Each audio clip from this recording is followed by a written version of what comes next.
Bonjour à tous, bienvenue en direct des territoires, ravi de vous retrouver. Vous voyez au crépuscule, les canards sont déjà prêts. Je vous invite à nous découvrir ici, dans le Hable d'Olt, en limite de la Somme. Et nous aurons le plaisir, avec Sébastien notamment, de vous accueillir ici sur cette hutte, une nuit de hutte ici dans la Somme.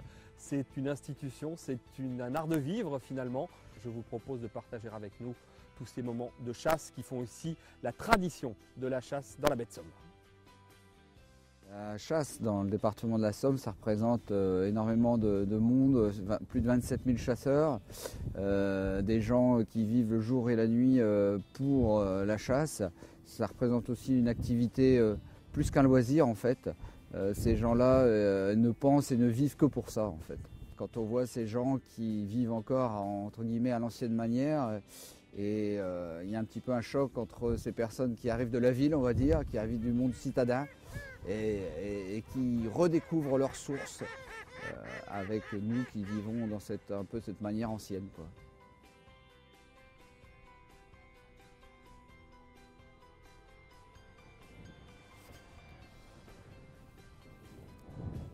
Elle est là.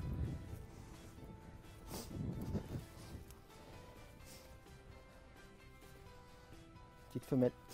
Un mâle, une femelle en fait.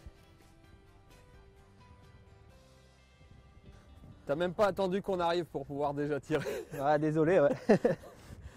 Et c'est un bon présage pour la nuit. Oh, un beau couple de sarcelles. Ouais. Un beau couple. Un petit mâle, une petite femelle. Et ils sont posés en plein jour, juste avant qu'on arrive. Juste avant. Super. Ils se méfient, alors j'ai tiré. Ouais. Bah écoute, t'as bien fait, j'espère que ça va Bah oui. nous porter chance. C'est un peu, c'est l'oiseau le plus prélevé ici. Ouais, ça et le siffleur, ouais. Ça, les siffleurs. Ouais. En majorité, le siffleur, je pense. Le fait qu'on soit juste Au bord près de la mer, là, Ouais. juste sur la côte, ça leur permet de venir se cacher là. Bon bah écoute, ça présage d'une bonne nuit, j'espère. Bah, on verra bien. Hein. On verra bien. En tout cas, on a vu que tu avais tout posé comme il faut. Mm. Là, c'est la pose de la réussite. Bah ouais. Ouais. On verra bien. Si- Non. Apparemment, tu portes chance. On va voir ça. Allez, Ouais. c'est parti. L'antre du chasseur. Allez, messieurs. Bonjour Raphaël. Salut David. David qui nous accueille ici. David Duvauchel, technicien à la Fédération des chasseurs de la Somme, qui nous accueille aussi, qui nous a permis de réaliser ce reportage. On va pouvoir parler avec toi de ce qui fait cette ambiance si particulière ici en baie, sur le Hable d'Olt notamment. Hein, bon, ils nous ont nargués là avec les premières sarcelles. Voilà, une mise en appétit. Mise en appétit. Voilà.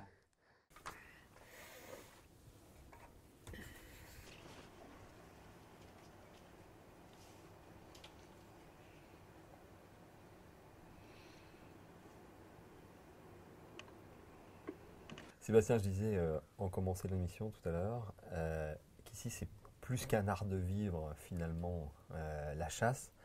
C'est une vie, en tout cas pour toi c'est un peu ça. Ouais, c'est une façon de vivre. C'est pas une passion, c'est une façon de vivre en fait. C'est les vacances qu'on pâtisse, c'est la famille, c'est tout. C'est sur le boulot, ça joue aussi. Ouais.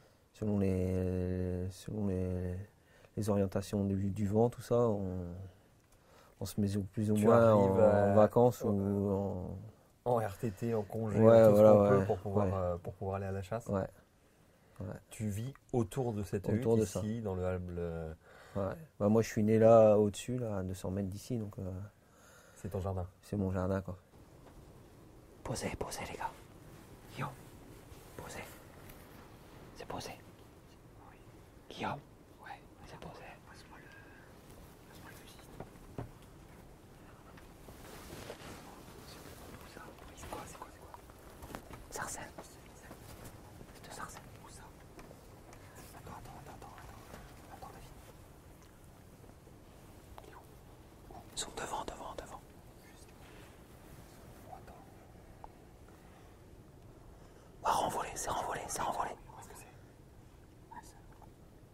Ah merde. Renvolé.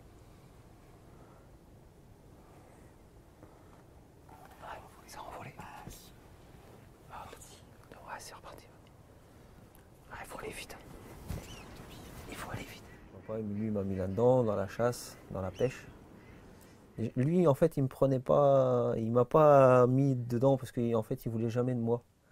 c'est ce qui m'a mis la rage en fait. Parce que quand j'étais petit, il me prenait jamais. Il me disait toujours ah, t'as été sage ou t'as bien travaillé à l'école, bah, je t'emmènerai. Et en fait, c'était toujours. T'avais pas assez travaillé, Ouais, j'étais jamais assez grand, j'étais jamais assez travaillé. Et donc ça t'a motivé encore plus. Et quand il me prenait, par contre, c'était à 100%. Alors toi-même, tu as des enfants, tu leur transmets, tu les emmènes. Ouais, j'ai déjà 2 filles. T'attends pas qu'ils aient de bonnes notes? Non. Il y a déjà, j'ai ma petite Camille, la première, qui a 8 ans. Elle participe déjà bien. Ouais. Et je lui ai même acheté son premier fusil, le calibre 16. Ouais. Et je lui ai acheté un fusil cette année. Là. Bon, je n'ai pas payé très cher, mais je lui ai dit, tiens, ça sera pour tes 16 ans. Quand tu auras 16 ans, ça sera ton fusil. Et sa mère n'était pas là quand je lui ai acheté. Et je lui ai dit ça. Quand sa mère est rentrée, elle lui dit ça, maman, c'est mon fusil. Quand j'aurai 16 ans, ce sera à moi. Et sa mère, elle a pris un choc. Elle m'a dit, je crois que ça y est, là, c'est bon. Et c'est vrai que maintenant, elle suit. Le samedi, elle me suit partout, un peu, à voir les copains, les chasseurs, tout ça. Et elle prend. Je vois bien qu'elle s'intéresse. Je ne la forcerai pas, mais si elle y vient, je la laisserai faire. On les voit la fierté dans les yeux du papa qui est content d'avoir transmis ça justement à sa fille. Peut-être des choses que toi tu n'as pas eues et que toi tu as réussi à transmettre là. Ouais, je voudrais bien qu'elle chasse. Ouais. Mais je la forcerai pas. Bon les gars, moi, il va falloir que j'y aille. Ok. Tu vas où là? Au bois. Chasser le chevreuil. Tu vas chasser le chevreuil là? Le cerf aussi. Là tu te fais 24 heures de chasse non-stop. Ouais. Toute la journée là. Ah, c'est sympa. En tant que tracker. Avec les chiens, tout ça. Il est resté presque. On a veillé presque toute la nuit et tu vas marcher toute la journée. Ouais. Ça, c'est pareil, c'est une passion aussi. Il y a les chiens qui motivent. Ouais. La fatigue c'est pas la même.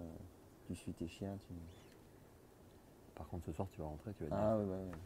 Je regarde pas la télé comme on dit. Ça c'est sûr.